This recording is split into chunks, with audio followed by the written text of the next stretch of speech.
오늘은 마태복음 20장입니다. 우리가 저번 시간에 마태복음 19장을 했는데 그 19장에서 우리는 세 가지를 이제 봤는데요. 정욕에 관한 문제, 그리고 어린아이 같아야 된다 할 때 우리가 교만하면 안 된다는 것, 그리고 그 부자가 천국에 들어가기 어렵다는 것, 탐욕에 대한 문제. 마태복음 19장을 한번 펴보면요. 그 19장 3절 한번 보세요. 3절에 보니까 바리새인들이 예수님께 나와 사람이 이유만 있다면 아내와 이혼하는 것이 옳습니까? 이렇게 말을 했습니다. 이것은 뭐 이혼하고 싶다는 거죠. 바리새인들이 지금 모세의 핑계를 대서. 그래서 이것이 이제 정욕에 관한 문제고요. 그 다음에 13절에 보니까 사람들이 어린아이들을 예수님께로 데리고 왔는데 이것은 우리가 어린아이처럼 겸손해야 된다는 것을 말을 하고요. 자, 그 다음에 이제 16절부터 해가지고는 그 부자에 대한 것이 나오는데 19장 23절을 보니까 부자가 천국에 들어가는 것은 참으로 어렵습니다. 낙타가 바늘 귀를 통과하는 것이 부자가 하나님의 왕국에 들어가는 것보다 쉽습니다. 이렇게 말하면서 주님이 말씀하시기를 사람으로는 그것이 불가능하지만 하나님으로는 모든 것이 가능합니다. 그래서 우리 안에 있는 그 하나님의 생명, 그 신성한 생명만이 이것을 이제 이길 수 있다는 거죠. 그래서 우리가 천국에 들어가기 위해서 세 가지를 이겨야 된다. 하나는 정욕에 관한 것을 이겨야 되고, 교만을 이겨야 되고, 그리고 탐욕을 이겨야 된다는 겁니다. 무엇에 의해서요? 신성한 생명에 의해서. 그래서 우리 안에 있는 이 신성한 생명을 접촉하고 누려야 됩니다. 자, 오늘 20장 1절을 읽어보겠습니다. 왜냐하면 천국이 포도원에서 일할 일꾼들을 고용하려고 아침 일찍 나간 집주인인 어떤 사람과 같기 때문입니다. 자, 여기서 왜냐하면이라고 나왔는데 이것은 위에 있는 30절에 대해서 설명을 하겠단 말입니다.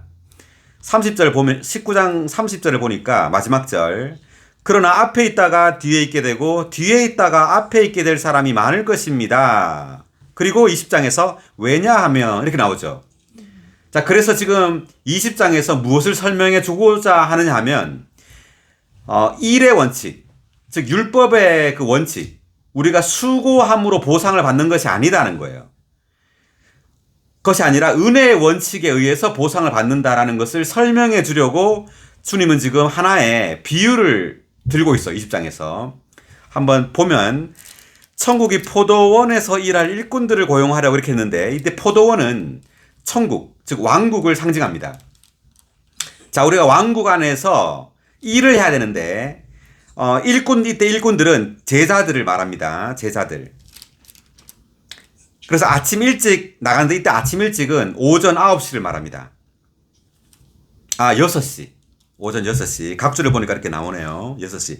교회 시대 초기래요. 교회 시대 초기. 1절에 4번 각주 보니까 아침은 오전 6시인데 교회 시대의 초기, 곧 그리스도께서 오시어 제자들을 왕국 안으로 부르신 때를 나타낸다. 이렇게 되어 있습니다. 그 다음에 어떤 사람과 같다. 이때 어떤 사람은 그리스도입니다.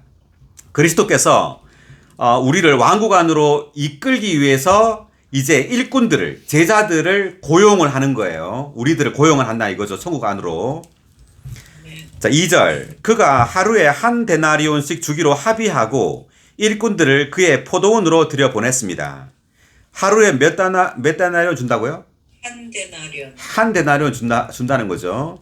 자, 그래서 하루에 모두 동일하게 한 데나리온을 준다고 이렇게 합의를 했답니다.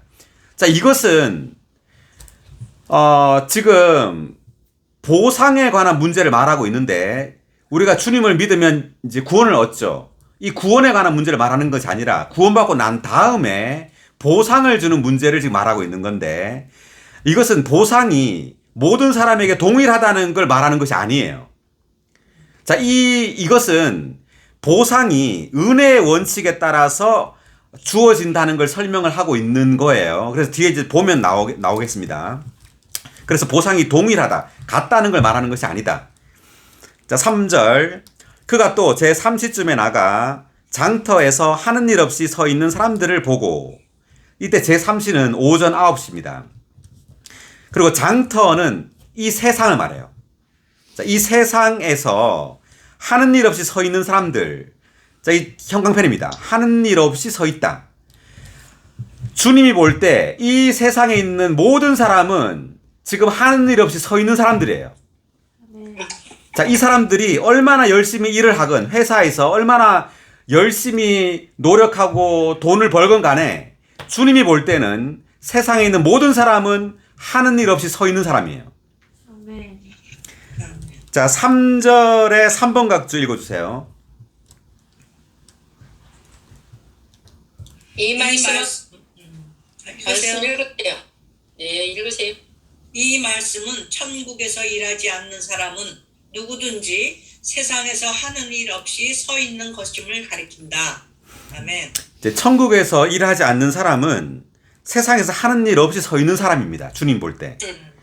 자, 하나의 예가 나오는데 우리가 창세기 4장을 보겠습니다. 누가 나올까요? 창세기 4장 2절. 가인과 아벨. 네. 하와와 또 가인의 동생 아벨을 낳았다. 네. 아벨은 양치는 사람이었으나 가인은 땅을 경작하는 사람이었다. 하와가 지금 아이를 낳았는데 첫 번째 아들이 가인이고 두 번째 아이가 아벨입니다. 근데 이제 두 번째는 아벨은 양을 치는 사람이었고요. 가인은 땅을 경작하는 사람이었습니다. 자, 이 두 사람. 아벨은 뭐라는 사람이라고요? 양치는 사람. 가인은요?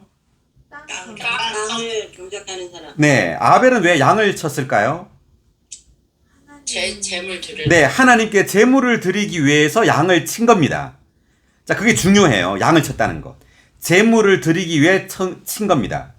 가인은 왜 땅을 경작했느냐? 이 땅에서 자기의 생계 유지만을 위해서 살았다는 것을 의미합니다. 자, 세상 사람들은 전부 다 가인이에요. 땅을 경작하는 사람입니다. 생계 유지만을 위해 사는 사람들이에요. 자, 그래서 결국 이 두 사람이 전부 다 하나님께 제물을 바쳤습니다. 가인은 지금 3절에 보니까 가인은 땅에서 거둔 산물을 여호와께 제물로 바쳤고요. 아벨도 양떼 가운데 첫 새끼, 특별히 그것의 기름덩이를 제물로 바쳤다. 여호와께서 아벨과 그의 제물은 받아들이셨으나 가인과 그의 제물은 받아들이지 않으셨다. 왜 양은 받았는데 그 곡식은 받지 않았을까요? 자, 이것은요, 주님이 지금 아벨의 그 양을 받았다는 것은 아벨의 그 인생을, 그 삶을 받아들이고 인정했다는 것을 의미해요. 우리가 이 땅에 살면서 우리는 그리스도를 경작하고 그리스도를 주님께 드리는 삶이에요. 우리의 삶은. 우리는 그리스도를 누리고 이 누린 그리스도를 주님께 드리는 것. 이것이 우리의 인생입니다. 그런데 가인은요, 세상 사람을 상징하는데 이 땅에서 자기의 생계를 위해서만 산 사람들이에요. 그래서 주님은 가인의 삶을 인정하지 않은 거예요.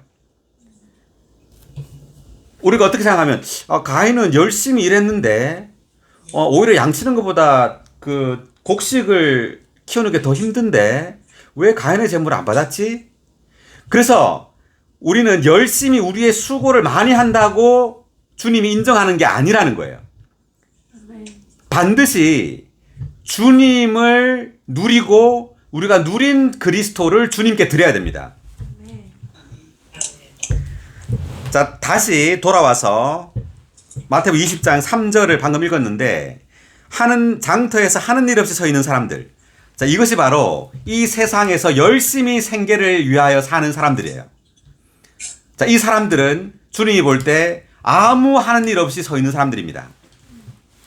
4절. 여러분도 포도원으로 들어가시오. 내가 여러분에게 적절한 품삯을 주겠소. 라고 하니 그들이 들어갔습니다. 그가 제 6시와 제 9시쯤에 다시 나가서 그렇게 하고 제 6시는 낮 12시고요. 제 9시는 오후 3시입니다. 자, 그 다음에 6절. 제 11시쯤에 또 나가서 다른 사람들이 서 있는 것을 보고 여러분은 왜 종일 여기서 하는 일 없이 서 있소? 라고 하자 제11시는 오후 5시입니다. 그래서 오후 5시고요. 그 다음에 7절 보니까 그들이 우리를 고용해주는 사람이 없기 때문입니다. 라고 하니 집주인이 여러분도 포도원으로 들어가시오. 라고 하였습니다. 저녁이 되자 포도원 주인이 자기 청지기에게 일꾼들을 불러 나중에 온 사람들부터 시작하여 먼저 온 사람들까지 품삯을 주시오. 라고 하니 자, 저녁이 되자 이제 저녁은 오후 6시입니다. 그래서 교회 시대가 끝날 무렵입니다. 교회 시대 말기를 가리킵니다. 말기. 자, 이때 역시 주님은 사람들을 왕국 안으로 계속 교회 안으로 이끌고 있는 겁니다. 복음을 통해서 이끌고 있는데 교회 안에 들어와서 우리는 이제 수고하는 거죠. 그래서 나중 온 사람들부터 이제 품삯을 주는 거죠. 그래서 나중 온 사람들 형광펜, 먼저 온 사람들 형광펜입니다. 여기서 나중에 온 사람들이 의미하는 것은 은혜를 누리는 사람들을 상징해요. 은혜의 원칙 안에 있는 사람들. 그리고 먼저 온 사람들은 율법의 원칙 안에 있는 사람들. 즉 일의 원칙 안에 있는 사람들입니다. 열심히 수고함으로 뭔가 하나님께 뭔가를 받으려고 하는 사람들이에요. 근데 나중에 온 사람들은 은혜를 누림으로 주님께 보상을 받는 사람들입니다. 9절 제11시쯤에 고용된 사람들이 와서 각각 한 데나리온씩을 받았습니다. 먼저 고용된 사람들이 와서 자기들은 더 받을 줄로 생각하였으나 그들도 한 데나리온씩 받게 되자 그들이 그것을 받고서 집주인에게 투덜거리며 말하였습니다.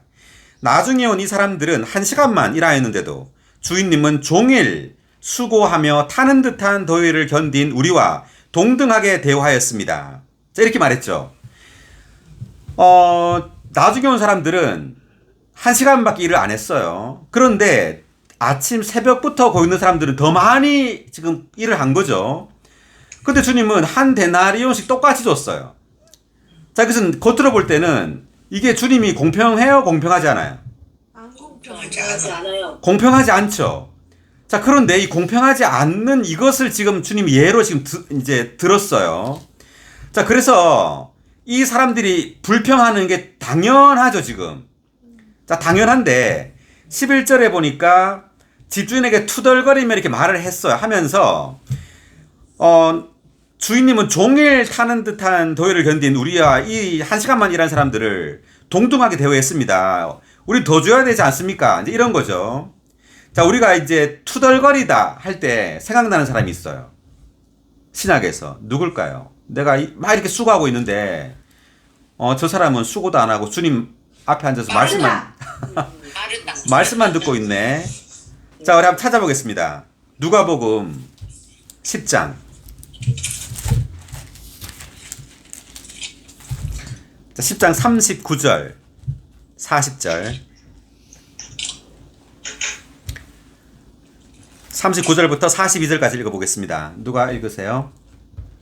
그녀에게 마리아라는 동생이 있었다. 마리아는 주님의 발 앞에 앉아서 주님의 말씀을 듣고 있었으나 마르다는 시중들은 일이 많아 분주하였다. 마르다가 예수님께 와서 주님, 내 동생이 나 혼자 일하도록 내버려 두는데도 상관하지 않으십니까? 마리아에게 나를 거들어 주라고 말씀해 주십시오라고 하자 주님께서 마르다에게 말씀하셨다. 마르다여 마르다여, 그대가 많은 일로 염려하고 애쓰지만 필요한 것은 한 가지뿐입니다. 마리아는 좋은 편을 선택하였으니 빼앗기지 않을 것입니다. 네. 자, 그래서 우리가 지금 마태복음 20장에 이것을 이해하려면 성경에 이제 여러 구절을 이제 봐야지 좀 이게 분명하게 이해가 가는데, 지금 마리아는 주님의 발 앞에 앉아서 말씀을 듣고 있었어요. 그런데 마르다는 열심히 막 일했죠. 그러니까 마르다 입장에서는 화가 나는 겁니다.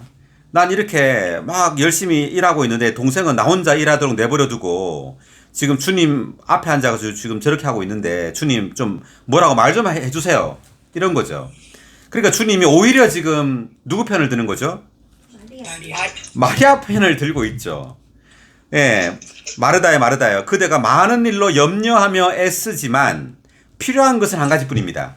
마리아는 좋은 편을 선택하였으니 빼앗기지 않을 것입니다. 자, 이렇게 말했습니다. 자, 그래서 우리가 이렇게 천연적이고 종교적인 사람은 마르다와 같아요. 항상 교회 안에서도, 교회 생활 안에서도 많은 일, 많은 수고를 하려고 해요. 그렇지만 우리에게 중요한 것은 뭐냐면 주님의 임재 안에서 주님을 누리는 것이 훨씬 중요하다는 거죠. 아멘. 예, 주님을 누리지 않으면은 사실 주님이 원하지 않는 걸 할 수가 있는 거예요, 우리가. 주님의 말씀을 듣고 주님을 누릴 때 우리는 주님이 원하는 것이 무엇인지 알게 되죠. 아멘. 자, 그리고 누가복음 15장 29절.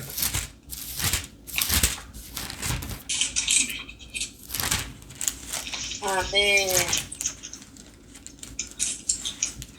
그러나 그는 아버지에게 말대꾸하였습니다. 보십시오, 내가 여러 해 동안 아버지를 위하여 노예처럼 일해왔고 아버지의 명령을 소홀히 한 적이 없는데 나에게는 친구들과 함께 즐기라고 염소새끼 한 마리도 주신 적이 없습니다. 아멘.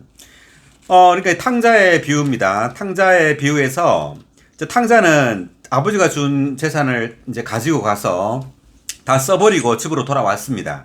왔더니만 이제 막 잔치가 벌어진 거예요. 뭐 제일 좋은 겉옷을 입히고 반지를 끼우고 신을 신기고 살진 송아를 잡아가지고 막 잔치하니까 그 지금 큰아들이 화가 난 거예요.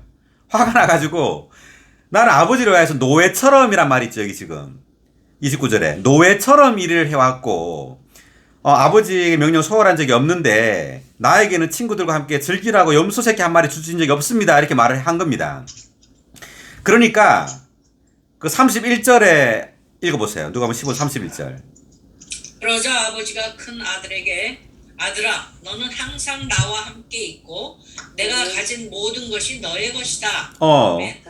자, 지금 내가 가진 모든 게 너의 것인데 너는 왜 잔치하고 친구 불러서 네가 알아서 다 먹고 즐기면 되지. 왜 너는 일만 했느냐 이거예요. 왜 노예처럼 일만 했느냐. 그래서 이것이 바로 율법의 원칙입니다. 수고. 일의 수고예요. 수고함으로 뭔가 하나님으로부터 보상을 얻으려고 하는 겁니다. 그렇지만 주님이 원하는 것은 그게 아니에요. 주님을 누려야 돼요. 잔치를 해야 됩니다. 신약은. 아멘. 자, 그리고 마태복음 9장 13절 펴보세요. 마태복음 9장 13절. 우리가 했던 말씀인데 여러분은 가서 내가 긍휼을 원하고 희생제물을 원하지 않는다는 것이 무엇을 의미하는지 배우십시오.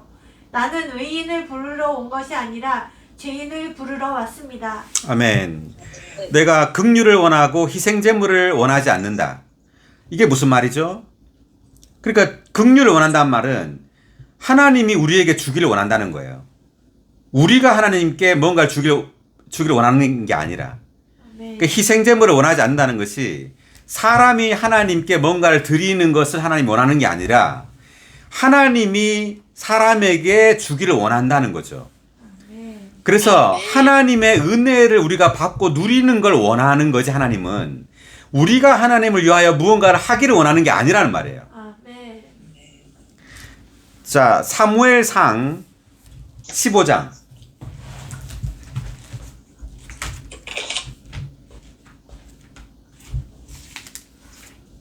22절.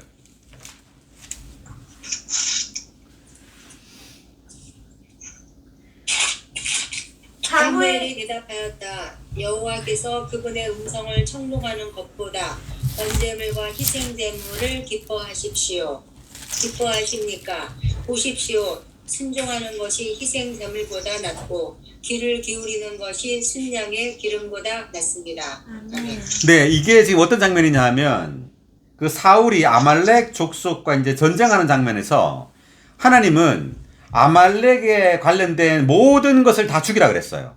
남자, 여자, 어린아이, 젖먹이, 소, 양, 낙타, 나귀 할 것 없이 모두 죽여라 이렇게 말했습니다. 그런데 사울은 좋은 것을 남겨뒀어요. 자, 사무엘상 15장 9절을 한번 읽어보세요. 그런데 사울 사울과 읽으세요. 그런데 사울과 백성은 아각뿐 아니라 가장 좋은 양과 소와 살찐 짐승과 어린 양과 그 밖에 모든 좋은 것은 모두 남겨두고 완전히 멸망시키지 않았다. 그리고 보잘것없고 가치없는 것들만 완전히 멸망시켰다. 아멘. 예, 사울은 하나님의 말씀을 듣지 않고 귀교를 듣지 않고 자기가 생각하기에 보잘것없는 것들만 다 멸망시키고 좋은 것들은 남겨두었습니다. 그랬을 때 이제 사무엘이 말을 한 거죠. 22절에서 여호와께서 그분의 음성을 청종하는 것보다 번제물과 희생제물을 기뻐하십니까? 아니라 이거죠. 보십시오. 순종하는 것이 주님의 말씀에 순종하는 것이 희생제물보다 낫고 귀를 기울이는 것이 순양의 기름보다 낫습니다. 이렇게 말하죠. 아멘.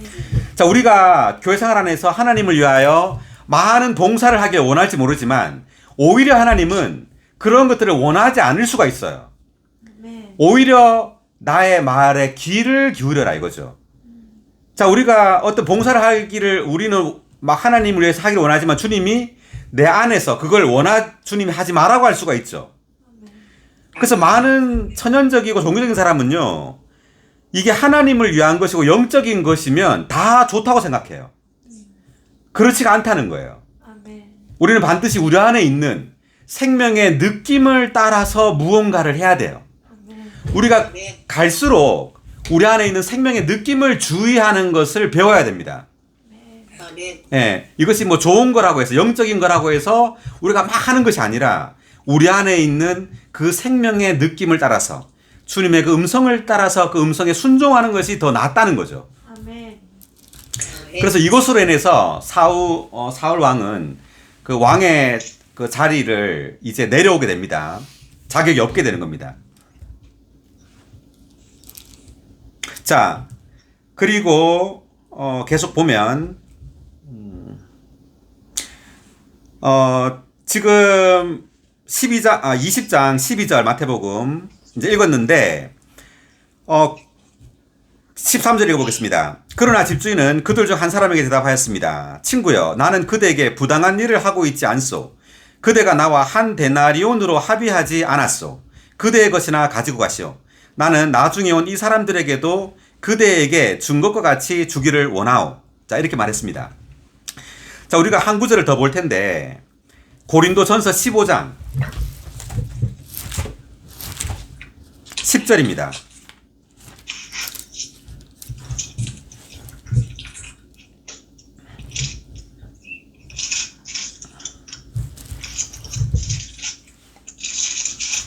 그러나 내가 지금의 내가 된 것은 하나님의 은혜로 된 것이니 나에게 주신 그분의 은혜가 헛되지 않았던 것입니다.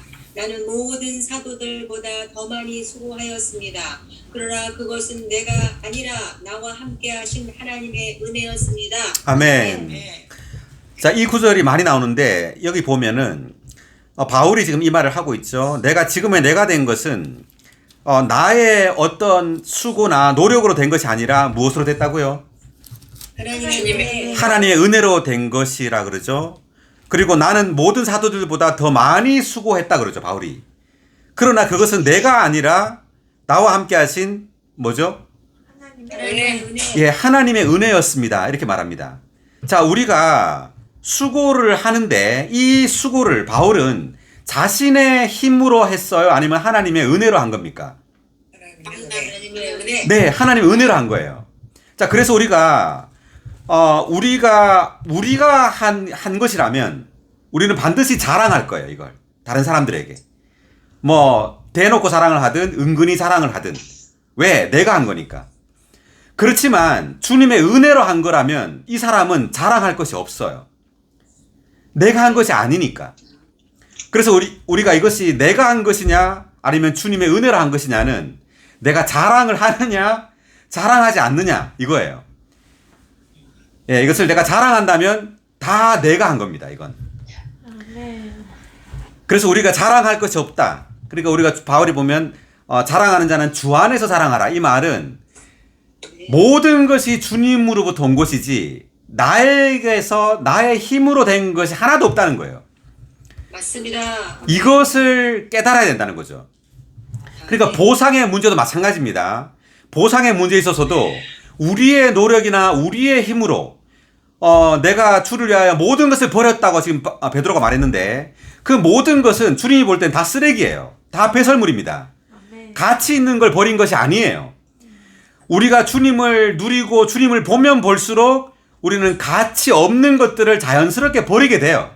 아멘. 그래서 우리가 그 버린 것, 우리가 헌신한 것이 우리의 자랑이 될 수가 없어요.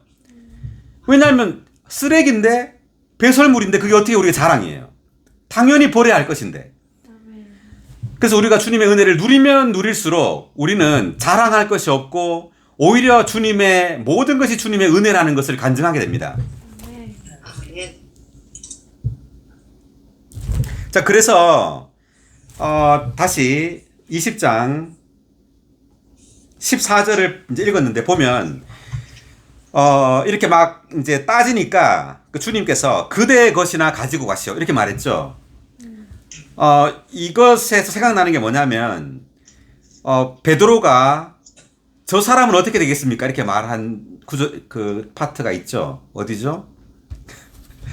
요한복음 21장 21절.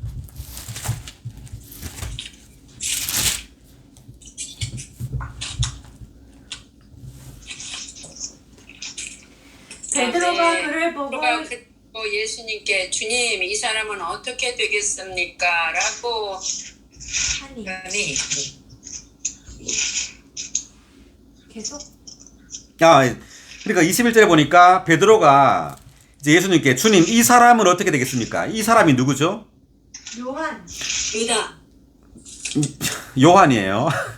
요한. 지금 이 요한 복음을 쓴 요한입니다. 이렇게 네. 이렇게 이제 왜 물었냐면 그 주님이 이 요한을 되게 사랑하는 것처럼 보였어요. 그래서 그 주님 품에 막 이렇게 안기고 그랬어요, 요한이. 그러니까 이제 베드로가 시기가 나서요.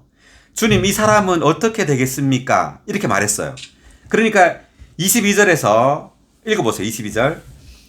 예수님께서 그에게 말씀하셨다. 내가 올 때까지 그를 남아있게 하고자 한들 그것이 그대와 무슨 상관이 있습니까? 그대는 나를 따라오십시오. 네. 내가 올 때까지 그를 남아있게 하고자 한들 그것이 그대와 무슨 상관이 있습니까? 그대는 나를 따라오십시오. 다른 사람이 어떻든 상관하지 말고 그냥 주님만 따라가라는 거죠. 아멘. 그 20절을 보면요. 베드로가 돌아서서 보니 예수님께서 사랑하시던 그 제자가 따라오고 있었는데 그는 저녁 식사 자리에서 예수님의 가슴에 기댄 채 주님을 배반할 사람이 누구입니까? 라고 여쭈던 사람이었다. 베드로가 그를 보고 예수님께 주님 이 사람은 어떻게 되겠습니까? 그러니까 이 요한이 이제 예수님의 가슴에 이렇게 기댄 채 이렇게 물었지 않습니까? 그러니까 아주 가깝게 이렇게 예수님과 지냈어요. 이걸 보고 베드로가 시기가 나서 주님 이 사람은 어떻게 되겠습니까? 이렇게 물었더니만 주님은 넌 상관하지 말고 너는 나를 따르라 이렇게 말했습니다. 그래서 우리가 교회 생활을 할 때 다른 사람이 어떻게 하든 우리는 시기하지 말고 경쟁하지 말고 다만 우리 자신의 길을 가야 돼요. 아멘. 다만 주님을 우리가 따라서 사랑하면 되죠. 아멘. 자, 그래서 12절에 다시 돌아와서 마태복음 20장 12절에 2번 각주 읽어보겠습니다. 모든 믿는 이의 관념을 대표하는 베드로의 천연적인 관념은 상업적이었다. 그는 주님의 은혜 넘치는 호의를 알지 못했다. 아멘. 네.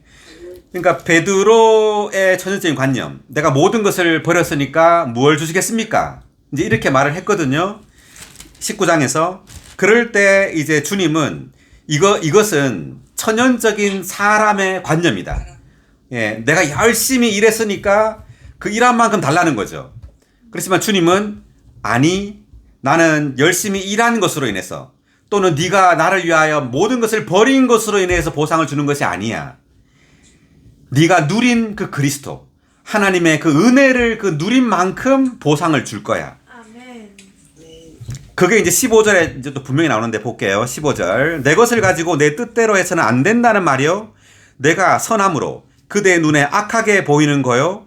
이렇게 말했는데, 자, 우리가 주님은 자기 뜻대로 한다는 거죠, 지금.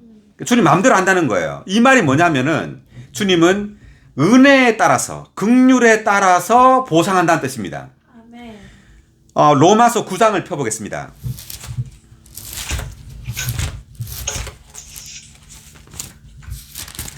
로마서 9장 15, 16절. 하나님께서 모세에게 내가 긍휼히 여길 사람을 긍휼히 여기고 불쌍히 여길 사람을 불쌍히 여기겠다라고 하셨습니다. 그러므로 이것은 원하는 사람에게 속한 것도 아니고 다름질하는 사람에게 속한 것도 아니고 오직 긍휼히 여기시는 하나님께 속한 것입니다. 아멘. 자, 원하는 사람에게 속한 것도 아니래요. 그리고 다름질하는 사람에게 속한 것도 아니랍니다. 아멘. 그러면 뭐냐? 오직 긍휼히 여기시는 하나님께 속한 것입니다. 아멘. 그러니까 하나님이 긍휼히 여길 사람은 긍휼히 여기고 불쌍히 여길 사람을 불쌍히 여긴다는 거죠. 그리고 13절을 보니까 내가 야곱은 사랑하였고 에서는 미워하였다라고 기록된 것 같습니다. 이렇게 돼 있죠. 그러니까 주님은 그냥 야곱은 사랑하고 에서는 미워하는 겁니다. 이거 하나님의 선택에 달려 있다는 거죠. 아멘. 그리고 하나님이 긍휼히 여길 사람을 긍휼히 여긴다는 거예요, 그냥. 자, 그렇기 때문에 우리는 우리의 어떠함, 우리의 노력을 의지하면 안 되고 반드시 하나님의 긍휼을 의지해야 됩니다. 아멘. 주여 저를 긍휼히 여기소서. 해볼까요? 주여 저를 긍휼히 여기소서. 여기소서. 아멘. 네. 아멘. 그 9장 23절을 로마서 9장 23절 읽어보세요. 또 하나님께 또 영광 이르도록 예비한 긍휼의 그릇에 대하여 그분의 영광의 풍성을 알게 하고자 하셨을지라도 어찌하겠습니까? 아멘. 자, 여기서 어떤 그릇들이죠? 긍휼의 그릇. 영광의 그릇. 영광에 이르도록 예배하신 긍휼의 그릇들 돼 있죠. 예배하신 긍휼의 그릇들.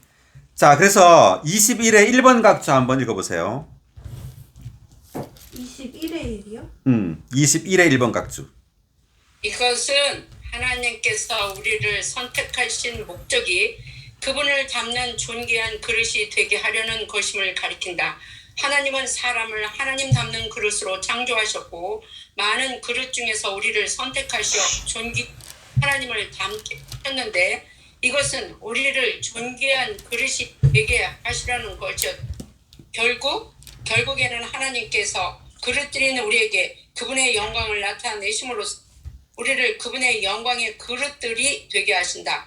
이 모든 것이 긍휼에서 나오고 그분의 긍휼에 따른 것이지 우리가 노력으로 얻을 수 있는 것이 아니다. 이런 이유로 우리는 하나님께 경배해야 하고 그분의 긍휼에 대해서 그분께 경배해야 한다. 아멘. 아멘. 자, 이 모든 것이 그분의 긍휼에서 나온다 그랬죠. 아멘. 그리고 그분의 긍휼에 따른 것이지 우리가 노력으로 얻을 수 있는 것이 아니에요. 아멘. 우리가 신약에서 우리가 계속해서 밝아지고 깨달아야 할 것이 바로 이겁니다. 주님의 은혜를 다만 누려야 돼요. 아멘. 우리의 노력으로 우리가 변화될 수가 있을까요? 맞습니다. 우리가 성경에서 어떤 걸 깨닫는다고 해서 변화되는 게 아니에요. 주님을 다만 접촉해야 됩니다. 아멘. 아멘. 우리의 영 안에 계신 주님을 접촉하고 그분 자신을 누려야 돼요. 아멘. 아멘. 이것만이 우리를 변화시킬 수 있습니다. 자, 그 다음에 16절 마태복음 돌아서 20장 16절 이와 같이 뒤에 있다가 앞에 있게 되고 앞에 있다가 뒤에 있게 될 사람이 있을 것입니다. 17절 예수님께서 예루살렘으로 올라가실 때 12 제자를 따로 데리고 가시면서 길에서 말씀하셨다. 보십시오. 우리는 예루살렘으로 올라가고 있습니다. 사람의 아들이 대제사장들과 율법학자들에게 넘겨질 것입니다. 그리고 그들은 사람의 아들을 유죄 판결하여 죽이기로 하고 이방인들에게 넘겨주어 조롱하고 채찍질하고 십자가에 못 박게 할 것입니다. 그러나 사람의 아들은 제3일에 살아날 것입니다. 자, 이것이 이제 주님께서 십자가에 못 박히시고 부활하심을 말하는 장면인데 지금 세 번째로 말씀하신 겁니다. 지금 제자들한테. 그렇다면 왜 주님은 거듭해서 주님이 죽고 부활한다는 것을 말하고 있는 건가 하면은 우리가 주님의 죽음과 부활을 계속해서 체험해야 된다는 것을 의미해요. 아멘. 이러한 주님의 말씀들을 우리가 살아내기 위해서는요, 우리의 노력으로 되는 것이 아니라 주님의 죽음과 하나 되고 주님의 부활과 하나 되어야 됩니다. 아멘. 자, 그 다음 20절 읽겠습니다. 그때라는 말은 지금 주님께서 죽음과 부활에 대해서 말씀하고 있을 때를 말하는 겁니다. 자, 그때 세베대 아들들의 어머니가 자기 아들들을 데리고 예수님께 나와 절하며 무엇인가를 구하였다. 보좌를 구한 거죠, 지금. 구했는데, 왜 그러냐면, 주님이 이제 3일에 살아날 거라 그러니까, 이제 부활하시면 이제 보좌를 이제 제 아들한테 주세요. 이제 이런 어떤 야심을 말하고 있는 겁니다. 21절. 예수님께서 무엇을 원하십니까? 라고 하시니 그 여인이 주님의 왕국에서 나의 이 두 아들 중 하나는 주님의 오른편에, 하나는 주님의 왼편에 앉게 해 주십시오. 형광펜입니다. 지금 다운표 친 부분. 자, 그래서 이 야심, 권력, 이 권력에 대한 또는 지위에 대한 이런 야심이 우리에게 있다는 거죠. 천연적인 사람들에게는. 있습니다. 자, 그래서 사도행전 5장을 펴보겠습니다. 누가 나올까요? 사도행전 5장에.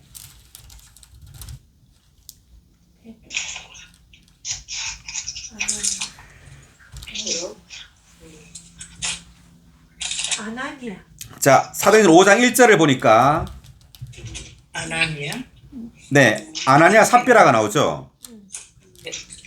한번 읽어볼까요? 1절, 1절, 2절. 아나니아라는 어떤 사람은 자기 아내 삽비라와 함께 소유지를 팔아 2절. 그 돈의 일부를 자기를 위해 떼어두었는데 그의 아내도 그것을 알고 있었다. 그가 그 일부를 가져와 사도들의 발 앞에 놓았다. 3절. 베드로가 말하였다. 아나니아여, 어찌하여 사탄이 그대의 마음에 가득하여 그대가 성령을 속이고 자신을 위하여 땅 판 돈의 일부를 떼어두었습니까? 네. 4절까지. 땅이 그대로 있을 때에도 그대의 것이 아니었습니까? 또 팔린 후에도 그대의 마음대로 할 수 있던 것이 아니었습니까? 어찌하여 이런 일을 그대 마음에 품었습니까? 그대는 사람을 속인 것이 아니라 하나님을 속인 것입니다. 아멘. 자, 지금 아나니아 삽비라가 이제 땅을 팔았는데 그 돈의 전부를 드린 게 아니라 일부를 가지고 왔습니다. 자, 그걸 가지고 지금 베드로가 성령을 속였다 그리고 하나님을 속였다 그렇게 말하죠. 그리고 결국 이 아나니아 삽비라는 어떻게 되죠? 죽어요. 죽죠. 자, 이게 별거 아닌 것 같아요. 별거 아닌 문제인 것 같은데 두 사람이 다 죽게 됩니다.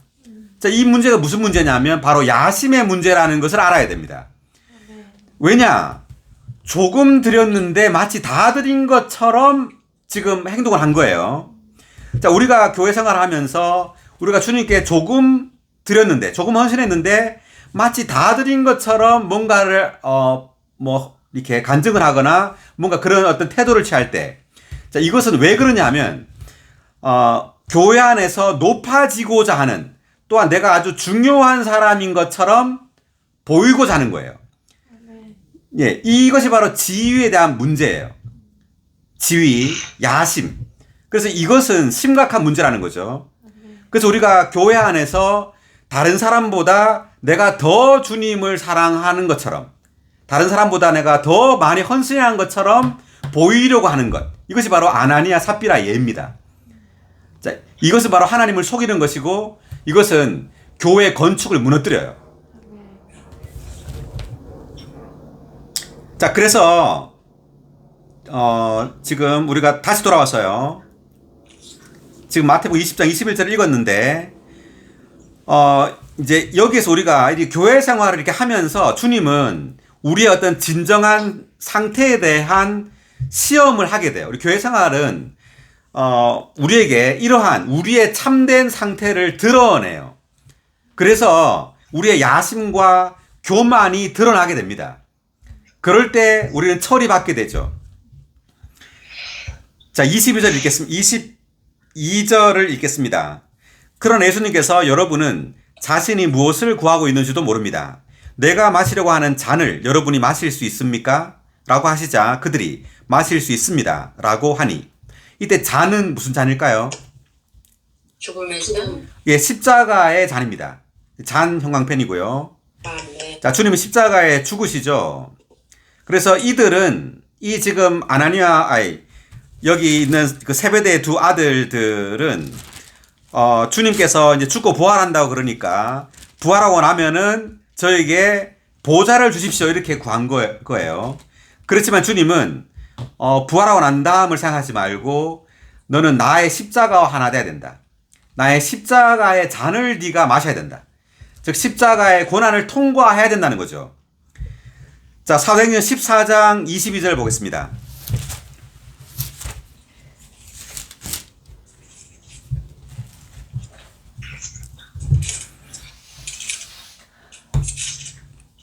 제자들의 혼을 견고하게 하고 항상 믿음 안에 머물러 있으라고 권유하며 우리가 하나님의 왕국에 들어가려면 많은 환난을 겪어야 합니다. 라고 말했다. 네. 우리가 하나님의 왕국에 들어가려면 뭘 겪어야 된다고요? 환난. 많은 환난을 겪어야 됩니다. 우리가 이 보좌에 앉는 것, 왕국의 보좌에 앉는 것은 십자가의 고난이 없이는 절대 앉을 수가 없어요. 성경에 그런 예가 없습니다. 우리가 편안한 교회 생활을 하기를 원해요. 그렇다면 우리는 보좌에 앉을 수가 없어요. 우리는 결코 편안하고 아주 안전한 교회 생활을 추구하면 안 돼요. 하나님의 왕국에 들어가려면 많은 고난을, 환난을 겪어야 합니다. 자, 그래서 바울의 이런 삶을 보면요.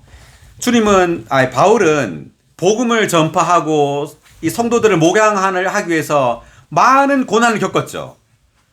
바다의 위험과 강도의 위험과 잠도 자지 못하고, 막 이런 사람들의 어떤 그 위험과 이런 많은 위험들을 겪었다고 말합니다.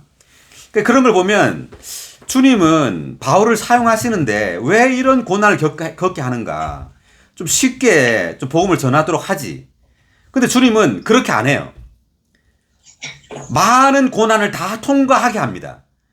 그럴 때 우리에게서 참된 생명이 흘러나가요. 참된 사역이 있으려면 반드시 고난이 있어야 된다는 거죠. 자, 그 다음 다시 돌아와서 마태복음 20장 22절 읽고 23절.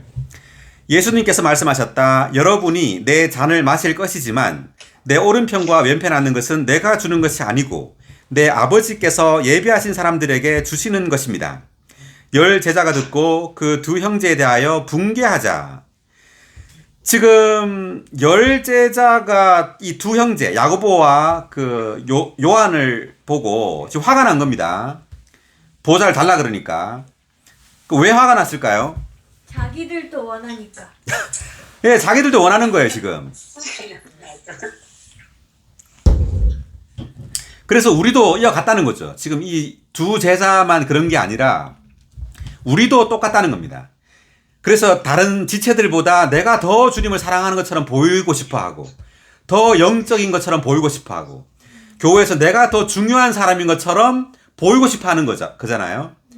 예, 이것이 다 어떤 지위에 대한 야심, 높아지고자 하는 야심입니다. 아멘. 25절. 예수님께서 그들을 가까이 부르셔서 말씀하셨다. 이방인의 통치자들은 백성 위에 군림하고 고관들은 권세를 부리는 것을 여러분이 알고 있습니다. 자, 군림하고 권세를 부린다. 베드로전서 5장 찾아보겠습니다.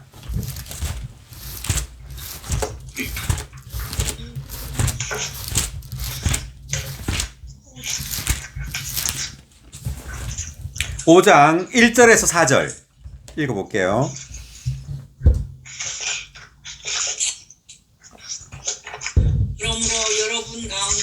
장로들에게 나는 같은 장로로서 또 그리스도의 고난의 증인으로서 장차 나타날 영광을 함께 누릴 사람으로서 권유합니다. 여러분 가운데 있는 하나님의 양떼를 목양하십시오. 하나님을 따라 감독하되 억지로 하지 말고 자원해서 하며 비열한 수단으로 이익을 얻으려고 하지 말고 탐내어서 하지 말고 정성을 다하여 하며 여러분에게 맡겨진 사람들 위해 군림하지 말고 양떼의 본이 되십시오. 아멘. 아멘. 4절. 그러면 여러분은 목자장께서 나타나실 때 시들지 않는 영광의 면류관을 받을 것입니다. 네. 아멘. 자, 3절을 다 같이 읽어볼까요? 3절. 여러분에게 맡겨진 사람들을 위해 군림하듯 하지 말고 양떼의 본이 되십시오. 되십시오. 아멘. 군림하면 될까요? 안 될까요? 안녕. 본이 돼야 됩니다. 예, 우리가 목양을 함에 있어서 본이 되면 따라온다는 거죠. 본이란 말은. 그리고 1절을 보니까 여러분 가운데 있는 장로들에게 나는 같은 장로로서, 이 같은 장로로서 이렇게 말한 이유는 베드로가 내가 여러분보다 더 위에 있는 사도가 아니라 나는 여러분 같은 장로라 이 말이에요. 겸손의 위치를 취한 겁니다. 네. 그러면서 하나님의 양떼를 목양하십시오 이렇게 말하면서 본이 되라는 거죠. 군림하지 말고. 자, 이렇게 말한 것은 사람들은 어떤 지위를 가지면요 군림하기가 쉽다는 거예요. 네. 그래서 이런 말이 있죠. 그 권위를 모르는 권위 사용하기를 좋아하는 사람은 권위가 무엇인지 모르는 사람이다. 권위 사용하기를 좋아하는 사람. 내가 장로인데, 내가 집에 아버지인데 말이야. 이러잖아요. 그런 말을 할 필요가 없죠. 그런 말을 할 필요가 생겼다는 말은 이미 그러한 어떤 역할이나 어떤 그런 자격이 잘 안 된 거죠. 예, 그래서 우리가 어떤 권위를 사용하려고 하지 말고 본이 될 필요가 있다는 거죠. 아멘. 가정에서든, 교회에서든, 뭐 직장에서든, 우리가 다만 본이 된다면 사람들은 우리를 따라올 것입니다. 아멘. 아멘. 자, 26절, 마태복음 20장 26절. 그러나 사람들 사이에서는 그렇게 해서는 안 됩니다. 누구든지 크게 되기를 원하는 사람은 여러분의 종이 되어야 하고, 으뜸이 되기를 원하는 사람은 여러분의 노예가 되어야 합니다. 사람의 아들도 섬김을 받으려고 온 것이 아니라 도리어 섬기려 하고 많은 사람을 위해 자기 생명을 속전으로 주려고 온 것입니다. 자, 여기서 우리가 가치관의 변화가 일어나야 됩니다. 지위에 대한 가치관. 우리는 높은 자리에 앉기를 원해야 됩니까? 아니면 이렇게 종이 되고 노예가 되기를 원해야 됩니까? 노예가 노예가 종이 되고 되고 노예가 돼. 네, 진정한 노예가 돼야 돼요. 지금 천주교 예를 들어 교황 자기는 뭐라 그래요? 나는 하나님의 노예라 그러죠. 종이라 그러죠. 이게 뭐냐면은 아주 높은 지위에 있다는 거예요. 그 의미가. 나는 하나님의 노예야. 이런 뜻이에요. 그 사람들이 말할 때. 우리는 그런 의미로 이 노예라는 이러한 것을 취하면 안 되죠. 우리는 정말 노예예요. 노예에게 어떤 그 권리가 있나요? 없습니다. 없죠. 노예에게 무슨 인격이 있어요? 인격도 없어요, 노예는. 그러니까 우리가 교회 생활할 때 반드시 이런 위치를 가지고 성도들을 봉사해야 됩니다. 많은 천연적이고 종교적인 사람들은 높은 위치에서 뭔가를 봉사하기를 좋아하죠. 그들은 그 어떤 높은 지위에 있기를 원해요. 그래서 봉사 집회에 가기를 원하고 막 이게 천연적인 그런 무리에 있기를 원해요. 어쨌든 높은 지위에 있기를 원하는 거예요. 그래서는 안 되고 진정으로 노예가 돼야 되는 거죠. 아멘. 누구나 나에게 쉽게 말할 수 있는 그러한 사람이 돼야 돼요. 아멘. 그 사람들은 보좌는 원하지만 정말 노예가 되기를 원하지 않는다는 거죠. 지금 이 두 아들처럼. 자, 그 다음. 그래서 여기서 속전으로 주다. 이 속전은 28절에 3번 각주 한번 읽어주세요. 헬라어로 속전은 배상으로 지불되는 몸값을 의미한다. 자, 이제 배상이라는 것은 어떤 물건의 값을 지불하는 거죠. 그래서 이 속전이라는 말은 주님께서 구속을 성취하기 위해서 십자가에서 죽으신 것을 말합니다. 그래서 몸값을 지불해서 주님이 십자가에서 자기의 몸을 버려서 죽음으로 우리의 죄를 용서한 거죠. 자, 그게 이제 속전입니다. 그 다음 29절. 그들이 여리고에서 떠날 때 큰 무리가 예수님을 따르는데 보아라, 눈먼 두 사람이 길가에 앉아 있다가 예수님께서 지나가신다는 말을 듣고 외쳐 말하였다. 주님, 다윗의 자손이시여, 우리에게 긍휼을 베풀어 주십시오. 네. 눈먼 두 사람 형광펜입니다. 누굴까요? 왜 하필 두 사람일까요?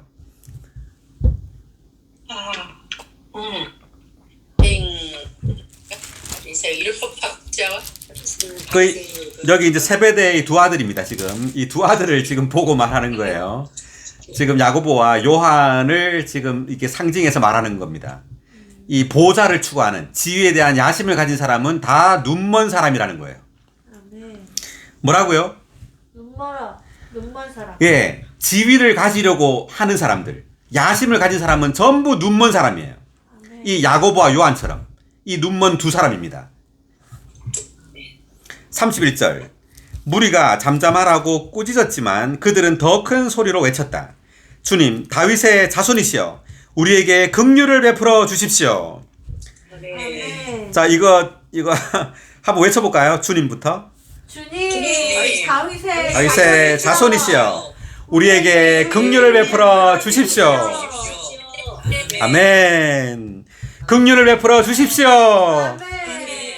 긍휼을 베풀어 주십시오. 아멘.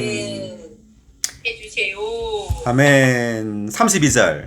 예수님께서 걸음을 멈추시고 그들을 부르셔서 내가 여러분에게 무엇을 해주기를 원하십니까? 형광펜입니다. 자, 제가 형광펜 치라고 할 때 안 치셔도 돼요. 알아서 형광펜 치시든지 뭐 하시면 됩니다. 자, 내가 여러분에게 무엇을 해주기를 원하십니까? 자, 이것은 주님 왜 물었을까요? 소경인 걸 뻔히 알잖아요. 소경인데 당연히 눈뜨기를 원하겠죠. 그런데 체험에 있어서는 아니에요.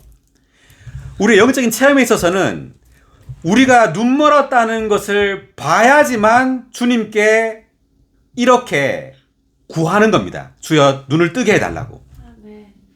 그래서 주님은 묻는 거예요. 우리가 눈 멀었다고 주님이 자동적으로 우리 눈을 뜨게 해주는 것이 아니에요.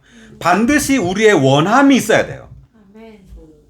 우리가 주님을 뭔가 보기를 원하기 위해서는 우리에게 많은 실패와 고난이 있을 거예요. 그럴 때 비로소 우리는 이 땅의 지위를 원하지 않게 됩니다. 그것이 아무 가치가 없다는 걸 알게 돼요. 자, 그래서 주님, 내가 여러분에게 무엇을 해주기를 원합니까? 할 때 주님, 여기 그 마태복음 19장처럼 주님, 부자가 되게 해주세요. 이것이 아니라 주님, 보좌에 앉게 해주세요. 이것이 아니라 지금 33절에서 뭐라고 했죠? 이 사람이? 주님, 우리의 눈을 뜨게 해주십시오. 자, 큰 소리로 한번 우리 외쳐볼까요? 주님, 우리의 눈을 뜨게 해 주십시오. 아멘. 주님, 우리의 눈을 뜨게 해 주십시오. 아멘. 네, 우리는 부자가 되게 해달라고 하거나 또는 보좌에 앉게 해달라고 하는 것이 아니라 아멘. 주여, 우리의 눈을 뜨게 해 주십시오. 우리 눈을 뜨게 해주십시오. 눈을 떠서 뭘 보려고요? 뭘 보려고요? 주님을 보고. 주님을 보는 겁니다. 주 예수님. 자, 욥기 42장 5절을 펴보세요. 뭐가 나오죠? 욥기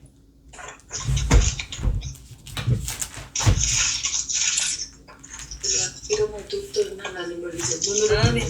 네.